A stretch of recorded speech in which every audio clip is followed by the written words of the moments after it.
Hey guys, today we are going to show you how we make our sourdough bread. So it's a multi-step process, so we will take you through each of the steps.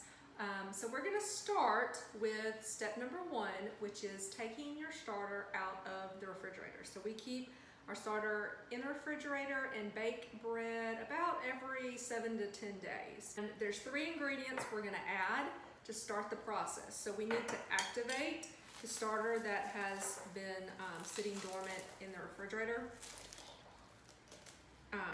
So I'm going to get the hot water running. If you will get the sugar and the potato flakes. So we're going to add a 1/3 of a cup of organic sugar. So the recipe we use calls for 1/2 cup, but I always use a little bit less because I don't want quite as much sugar. So we'll add 1/3 of a cup of sugar, and then we're going to add 3 tablespoons of potato flakes.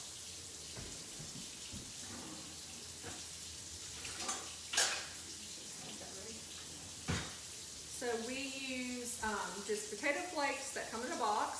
So this is, so the starch and the sugar are going to work together to make your sourdough happy and active. It smells like it already. Yeah, it smells like bread. So it's got those good. I think it's the starter and the sugar. And then we're going to add a cup of hot, warm water.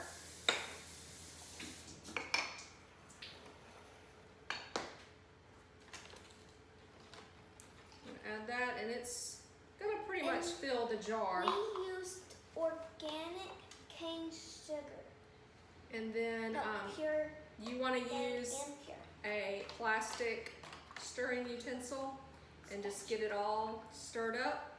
And that's all you do to activate your starter. So we keep a saran wrap cover with holes punched with the top, and we'll leave this sitting on the counter for about 8 hours. So most of the day we will leave this out to, you'll see it to start, it'll start bubbling and looking kind of like a Sprite, a soda, as the bubbles go throughout it. And then we'll come back later this evening and mix up our dough to rise overnight. All right, so that's step number 1. Let's go! This is the sourdough starter that's been sitting on the counter all day, about 8 to 9 hours. And you can see all the bubbles that have formed, and it just keeps naturally just kind of churning itself inside. It's ready to mix up the dough. Okay, so our sourdough starter has been sitting on the counter all afternoon. It has been at least 8 hours, so usually if you can let it sit for about 8 to 12 hours max before you mix up your dough, then you're doing good. Okay, so I'm going to show you the steps. It's so easy that I follow to mix up the bread, and I will make sure that you have a recipe to go with this. But we are going to use 6 cups of flour. This recipe will make 3 full loaves of bread, or we typically like to make 2 full loaves, and then the third will make something different each week. So sometimes I'll make mini loaves, sometimes I will make cinnamon rolls, or we've made dinner rolls, different things. We like trying different things with that 3rd loaf bread. So I'm going to measure out 6 cups of flour, and it's up to you whether you want to use bread flour. I have just always used all-purpose, unbleached. If you can get an organic, good, wholesome flour, then you're doing good. You can mix whole wheat flour in it if you would like. So I have come up with a recipe that I like using 1 cup of spelt flour. So I'm going to use 5 cups of this regular white flour. So that is 4 and 1 more, 5. And then I discovered I had some spelt flour in the cabinet, and it's kind of a lighter whole wheat grain. It's a more ancient grain that it makes a good flavor. It adds a good flavor to the white bread taste. So we're gonna add a cup of it to this 5. So you can kind of see it's got a little bit, not quite whole wheat, but a little bit darker color cast to it. Okay, so I've got the 6 cups of flour. I'm going to add a tablespoon of salt, and I just have, typically I use this pink Himalayan salt. This is what I have on hand. So I'm gonna add that tablespoon. And then we're gonna add, the recipe calls for a 1/2 cup of sugar, and once again, I always just reduce that to 1/3 cup, and it still tastes great. So we're gonna add 1/3 cup. So mix up your dry ingredients first. So that would include the flour, the sugar, and the salt. So we will kind of mix those 2 flours together, mix that sugar and salt in before adding our 3 wet ingredients. And this bowl, I don't know, I think it was a wedding gift, and it sat and wasn't being used for years, and then I discovered once I started making bread, it was the perfect size for making this bread. It fits perfectly in this container. Okay, and then we're gonna take 1/2 cup of cooking oil. I have grapeseed oil on hand. You could use olive oil. So make sure you're using just a good, wholesome oil choice. Probably I would not choose canola oil, but a grapeseed or a olive oil would be good. Okay, and then we're going to use, take our starter, and actually I probably need to stir this, but let's put flakes on top.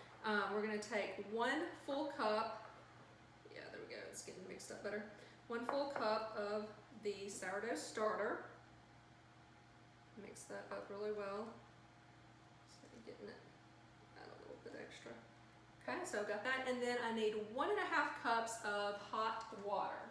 So let me get that started, and it's gonna take you a little bit to get all of the wet and dry mixed.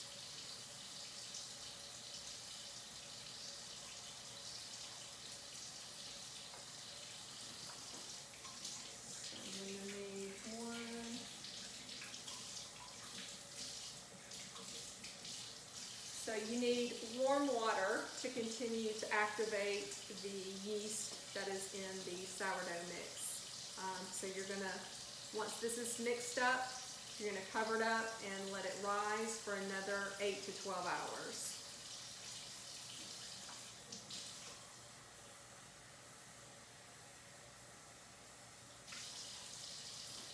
So 1 cup and a half.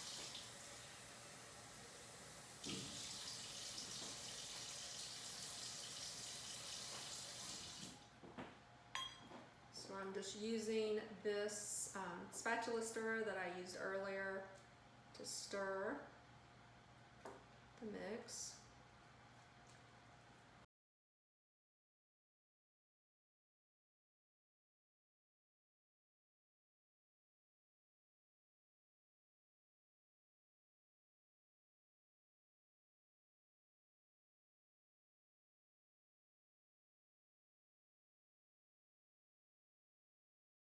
I typically, I will use parchment paper to cover the bread while it rises. So we're gonna let the bread sit in one big lump in the bowl for another 8 to 12 hours. So this is good if you can time it to go overnight. I will come back with you tomorrow, and I'll show you how I'll roll out the dough and put it in the pans, and then there will be another set of rising that will take place. So we'll let the bread sit for another 8 to 12 hours, and then we'll cook it tomorrow. All right, until then.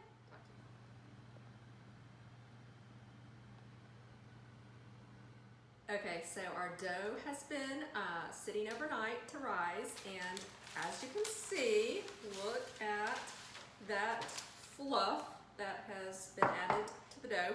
So I'm just gonna give it a punch in the middle. And the reason I like to use parchment paper to cover the dough is so I can use this parchment paper to roll it out with the flour. So I'm going to get just a little bit of flour to flour the surface here, and then we're going to take all of this active dough into one big ball and take it out and knead it into a little bit of the flour just to get rid of some of the stickiness. So I'm just kind of rolling it around here into the loose flour just to make it a little less sticky coming out of the bowl. And then, so this recipe makes 3 batches, 3 loaves. So what I've decided to do today is 2 regular size loaves of bread, and then this pan makes 4 mini loaves. So I'm gonna go ahead and spray those pans so the bread will release from the pan when it's baked. And then, so this big wad of dough, I'm just kind of roll it out, and then estimating, I'm going to divide it into 3 equal parts. So we'll just start here. And there's no perfect rhyme or reason if this is perfectly equal, but you should end up with 3 about the same size balls of dough. Okay, so I'm going to, just to get them out of my way, stick them back in my bowl. And then I'm going to take my first roll. Actually, let me flatten this out. And you can use a rolling pin to roll this out, but typically I'm kind of lazy with it, and I just use my hands and stretch it out.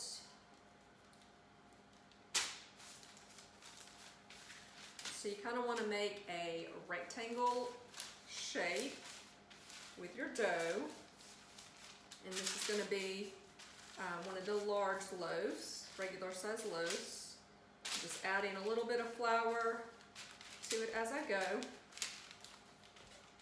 And then once you've got a rectangle shape, you're going to take it and just roll it up. And as you can see, it's not perfect, but I take that roll shape and then I just fold the ends under like this, and then I set it in the pan. So it looks kind of ooey gooey. And what this is going to do, it doesn't fill the pan obviously, but we're going to let this sit for another 8 to 10-ish hours, probably not that long, on the counter before we bake it.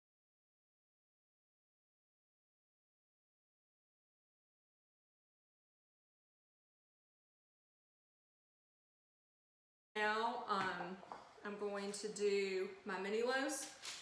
So I have 1/3 of the original dough, and then I'm just gonna, usually I just kind of like to make a snake with it, because then I can kind of pinch it off. So I'm going to first take this and I'm gonna half it. So just kind of twist it. So that is about 2 equal parts. And then I'm gonna take that and do the same thing again and half it to get 4 balls of dough. Like this.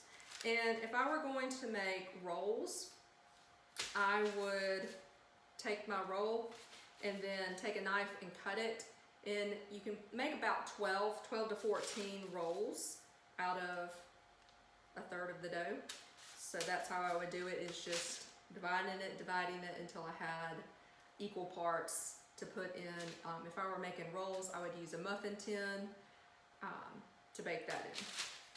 So I'm just gonna set these 3 back in the bowl out of the way, and then same process, I'm just gonna flatten it out. Could use a rolling pin, but I find it much easier just to use my hands. And stretch it. Now, same thing, I'm gonna just roll it up, kind of like a jelly roll, and then fold those ends under. And it's a lot smaller than the original, but remember, it's gonna expand again. All of the dough is in the pans. I like to keep this piece of parchment paper.